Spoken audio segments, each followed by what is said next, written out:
Sorotan lainnya, Saudara, Komisi Yudisial berinisiatif melakukan pemeriksaan terhadap putusan Majelis Hakim Pengadilan Negeri Surabaya yang memvonis bebas terdakwa Gregorius Ronald Tanur dalam kasus pembunuhan kekasihnya sendiri, Dini Sera Alfrianti.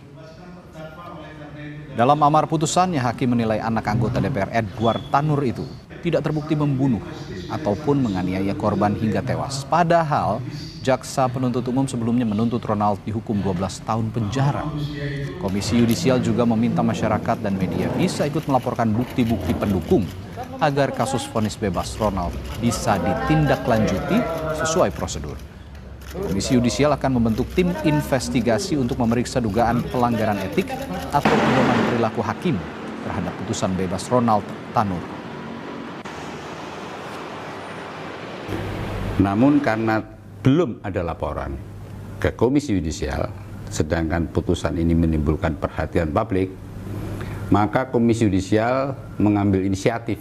Walaupun KY tidak bisa menilai suatu putusan, tetapi sangat memungkinkan bagi Komisi Yudisial untuk menurunkan tim investigasi serta mendalami putusan tersebut guna melihat apakah ada dugaan pelanggaran kode etik dan pedoman perilaku hakim. Ketika KY belum menerima laporan, Saudara, tim kuasa hukum keluarga almarhumah Dini Sera Alfrianti akan segera melaporkan 3 hakim yang memvonis bebas Ronald Tanur ke Badan Pengawasan Mahkamah Agung dan KPK atas dugaan pelanggaran kode etik dan dugaan penyuapan. Kuasa hukum korban mengaku kecewa dengan putusan Majelis Hakim Pengadilan Negeri Surabaya dan menilai Majelis Hakim telah melakukan intervensi terhadap para saksi.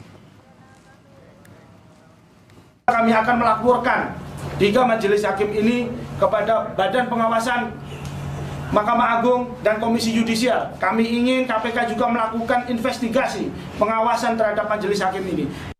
Bukan dewa, tapi itu adalah dewa gitu. Wakil Ketua Komisi 3 DPR Ahmad Sahroni meminta sejumlah pihak mengawasi 3 hakim Pengadilan Negeri Surabaya yang memvonis bebas Ronald Tanur dalam kasus pembunuhan kekasihnya Dini Sera Alfrianti. Politisi yang menjabat Bendahara Umum Partai Nasdem ini menilai putusan Majelis Hakim tidak layak dan hakim patut diduga sakit. Ini hakimnya sakit. Mungkin dia nggak punya seorang anak perempuan yang bisa merasakan bagaimana perempuan ini diberlakukan tidak selayaknya. Yang herannya, jaksa penuntut umum sudah melayangkan 12 tahun penjara, tapi hakim memutuskan bebas. Nah, ini yang gue bilang kemarin, bahwa ini hakim sakit. Dan para pihak harus mengawasi ini dengan seksama, ada apakah gerangan sampai akhirnya divonis bebas.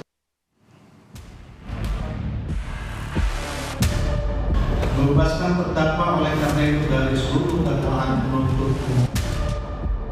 Senang dah, gimana Mas? Mau karaoke lagi? Yang penting Tuhan yang buktikan yang benar.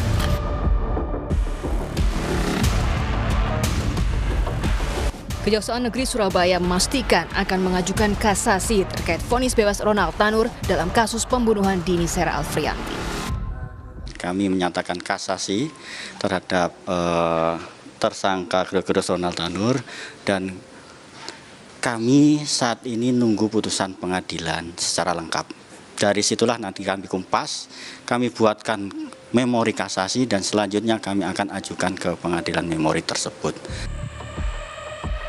Kasasi yang dilakukan kejaksaan menjadi salah satu harapan bagi keluarga korban yang tinggal di Sukabumi, Jawa Barat. Keluarga korban mengaku kecewa dan berharap Ronald Tanur tetap dihukum setimpal dengan perbuatannya. Tahu-tahu udah dapat kabar udah mau bebas, udah bebas malahan. Kami sekeluarga sangat sedih, sangat kecewa dengan keputusan Pak Hakim sama Pak Jaksa. Iya, kami kaget dengar kabar kemarin. Hah? Dini Sera Alfrianti ditemukan tewas saat bersama kekasihnya Gregorius Ronald Tanur pada Oktober 2023. Kalau selama ini pihak keluarga kedua itu pelaku pernah kesini nggak? Enggak, belum ada kata maaf, belum ada apa-apa gitu. Duka mendalam keluarga Dini hingga kini belum reda. Ditambah lagi pelaku Ronald bakal bebas dari hukuman. Padahal jaksa penuntut umum menuntut anak mantan anggota DPR itu dengan hukuman 12 tahun penjara. Tim Liputan Kompas TV.